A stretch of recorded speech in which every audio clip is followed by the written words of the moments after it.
Okay, Houston, we've had a problem here. This is Houston. Say again, please. Houston, we've had a problem. Houston, we don't have a problem. Today we want to talk about this weird concept called torque. We've been talking about rotational motion and what is the equivalence of force. So torque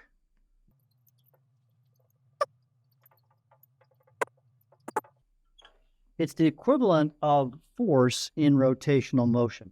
So you have an object that's going around some kind of a pivot point, then we apply force. Now, you know this by just thinking about a door. So this is an overhead view of a door. Now, let's think, you get the hinge on this side, and then if you think about it, where they put the door handle. Now, again, if you think about a door, let's look at it from this perspective. If it's the hinges are on this side, where do they put the door handle? They don't pull it here, right? They actually put it as far away from the door, because if you want to open the door and cause it to swing, you know that if you put the door handle there, just intuitively, it's going to be hard to open that door. So again, look at our picture here. If you apply a force F4 there, close to the hinge, you're going to have a hard time getting the door open. Also, you know that if you are applying a force inward, that's not going to open the door.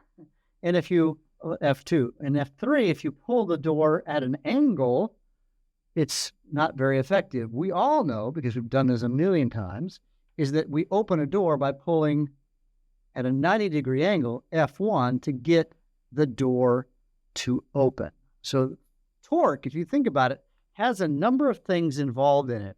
If you want to get the maximum amount of force to move something on a pivot, obviously the amount of force applied matters. But what else matters, if you think about it, what else matters is the distance from the hinge point, right? The further you are away, the better it will be. And then thirdly, what angle? And the best angle would be 90 degrees. Now, looking at another image, torque is often associated with like opening up, loosening screws or bolts or something like that. Here we have the image of the wrench, and you've got the point of pivot right here, or right here. And then what you've got is, as it gets pulled further up, what angle you're going to pull at. Let's talk about that angle thing. You have what's called the radial line, which is the one that points straight up, if you will. And then you measure the angle from the center line, if that makes sense. It's called the radial line.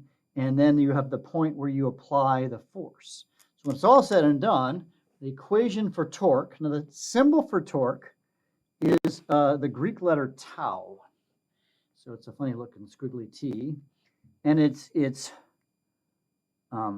F, which is a vector, R, which is a vector, times the sine of the angle.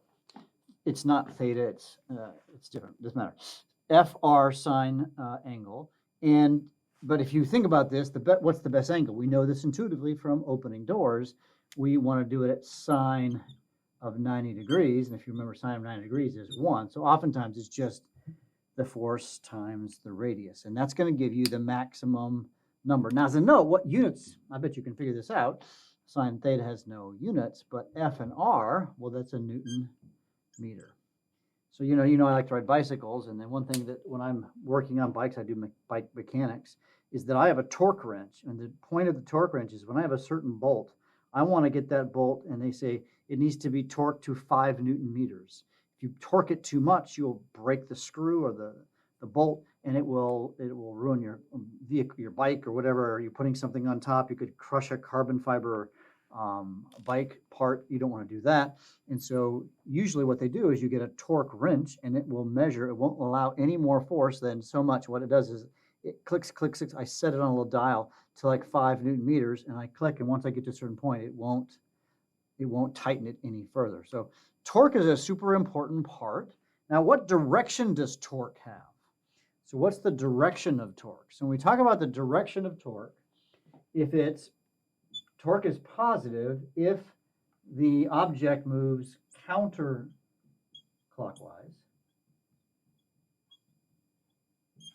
That's this direction. And it's negative if it's clockwise. So that makes a difference. And this is also called the right-hand rule. So I have two images here on the screen, and let's see how this works. So if we take a look at the first image right here, what you do is you point your palm, your right-handed palm, and you point it in the direction from the pivot point all the way out the direction of the force. So here's my right hand. It's moving in the pivot direction. And then I take my palm, my fingers, and then I rotate it in the direction of the force. The force is going up, so I curl it force. And then what direction is my thumb pointing? My thumb is pointing into the board, so behind me. So if it's behind me, that is the negative. It's going to go negative. It's going to go clockwise too, if you think about it by looking at that picture. And if you do this next one right here, I'm going to point in the direction of the pivot.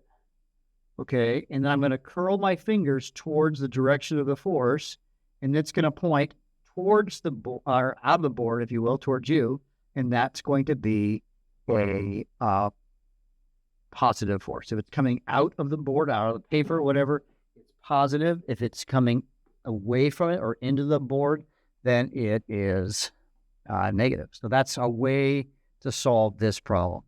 Further on, when we talk about torque, so sort of another side topic is this concept of net torque. You can figure out what the torque of something is by adding up all of the torques involved. We'll do a problem in a second. But a classic example is a bicycle wheel. So in a bicycle wheel, there are a crankshaft. In a bicycle crankshaft, there are lots of different forces. There is the tension on the chain, F3. Okay, there's the tension, F4, on the chain going in the opposite direction. That's not very much. That's like a frictional force. And then if you're pedaling, if you think about it, when you are pedaling, if you think about it for a moment, at different points of time, you're going to have different angles. And so this F1 is, people tend to push harder than they pull. It's hard to pull up on a wheel because your leg will come up, right? That's why, by the way, cyclists who are more serious, i.e. me, I rode my bike this morning, is that I clip my pedals in so that when I'm pulling up on the on this crank right here, I can actually get a bit of a force that pulls it up. As a note, the force of the actual pushing up is not important, but what we do is we have to add up all of the torques and play the F sine theta game over and over again to solve the problem. So let's do an example problem like that. So here we have, what is the torque on the bar shown here? And so I want to solve this problem. So I have two forces, right? We've got an 8 Newton force and 10 Newton force, and they're not 90 degrees. So let's do the first now. We need to figure out the radius. Well, we know the radius here is 25 centimeters on this side. And then we've got this at 40 degrees. Now it's degrees from the radial arm. So let's say what is T1 or tau 1 to the torque 1? That'll be Fr sine theta equals 8 times 0.25 meters times the sine of 40 degrees. And that's we'll say 1.3 Newton meters. Okay. And then we got tau 2, that's the one on the opposite side. And tau 2, again, is also Fr sine theta equals 10. Now, this will be times 0.75 times the sine of 30. And I get 3.5 Newton meters. So what is the total torque? Now, you might think about this for a moment. What direction? So one of these could be positive and one of them could be negative. What are they going to cause? Now, you can almost intuitively figure this out. This one on the left, is that going to cause it to rotate clockwise or counterclockwise? You're pulling it up, so it's going to rotate it this way. So that's going to be clockwise. So this one is a negative torque. And this other one on the far end right here, it's going to be pulling it up.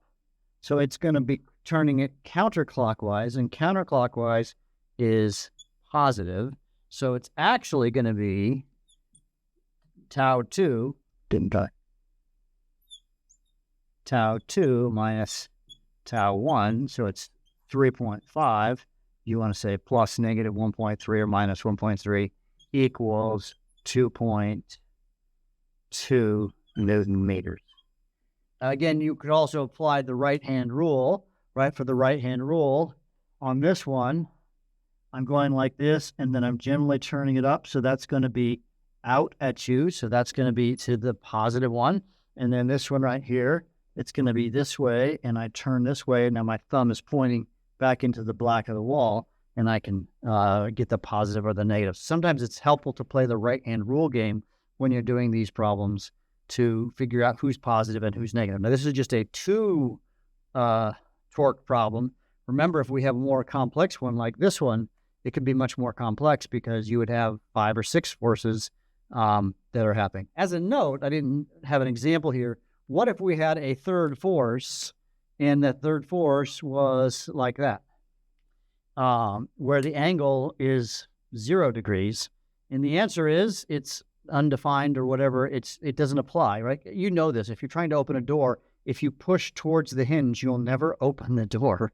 You have to pull, ideally tangentially at 90-degree angle, to get it to open. So if you have a straight force, i.e. a force here, F1 and F2, since it's rotating this way or this way, depending, I guess it'd be this way, the whole thing, these other forces that are in line are not going to help you rotate the crankshaft. Hey, Houston, we don't have a problem. We're learning about torque, part of rotational motion.